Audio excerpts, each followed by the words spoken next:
अकोला जिल्ह्यातील मूर्तिजापूर तहसील अंतर्गत ग्रामीण भागातील शेतकऱ्यांचे हमीभाव कायद्यासह विविध मागण्यांसंदर्भात आंदोलन काल दिनांक 13 फेब्रुवारी रोजी करण्यात आले। दुष्काळग्रस्तांसाठी शासनाने जाहीर केलेली मदत, गुरांसाठी चारा डेपो सुरू करणे या घोषणांची पूर्तता लोकसभा निवडणूक आचारसंहितेपूर्वी पूर्ण करण्याची मागणी यावेळी शेतकऱ्यांनी लावून धरली आहे।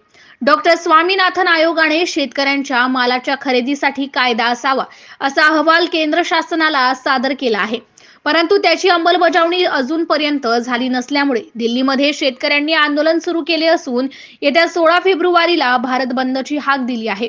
देशपातळीवर आंदोलन करत असलेल्या शेतकऱ्यांच्या मागण्यांना पाठिंबा म्हणून प्रगती शेतकरी मंडळ, जनमंच नागपूर, शाखा Murtijapur, new young club, farmers group, जुनी वस्ती Murtijapur, young boys club, Kokanwadi Murtijapur ही शेतकरी मंडळी येत्या 16 फेब्रुवारी रोजी 12 ते 4 या वेळेत मूर्तिजापूर तहसील समोरील प्रांगणात ठिय्या आंदोलन करून पाठिंबा दर्शविणार असल्याचे निवेदन या प्रसंगी शेतकऱ्यांच्या वतीने तहसीलदारांना देण्यात आले। या आंदोलनामध्ये राजू वानखडे, प्राध्यापक सुधाकर गौरखेडे, श्रीकांत वानखडे, कैलास साबळे, सेवक राम लहाणे, प्रमोद राजंदेकर, सागर मानकर, सागर ढोरे, देवीदास बांगड, पंकज कांबे, कृष्णा गावंडे, सरपंच मुन्ना नाईक नवरे, कृष्णाराव गावंडे यांच्यासह असंख्य शेतकरी सहभागी झाले होते।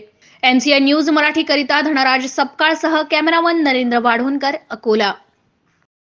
शुक्रवारी 16 फेब्रुवारी रोजी भारत बंद संदर्भात या देशात शेतकऱ्यांना स्वामीनाथन आयोगानुसार हमीभावाचा कायदा केंद्र सरकारने पारित करावा व दुष्काळाची रखडलेली 70,000 हेक्टरी 81,000 हजारापर्यंतची मदत आचारसंहितेपूर्वी तात्काळ शेतकऱ्यांच्या खात्यात जमा करावी व विदर्भात चारा छावणीऐवजी चारा डेपो सुरू करण्यात यावे। यासाठी दिनांक 16 फेब्रुवारी रोजी तहसील कार्यालयावर शेतकऱ्यांचं मोठं ठिय्या आंदोलन शेतकऱ्यांच्या वतीनं जनमंच प्रगती शेतकरी मंडळ आयोजित केलं आहे व या आंदोलनाला सर्व शेतकरी बांधवांनी उपस्थित राहावे ही शेतकऱ्यांच्या वतीने जाहीर विनंती।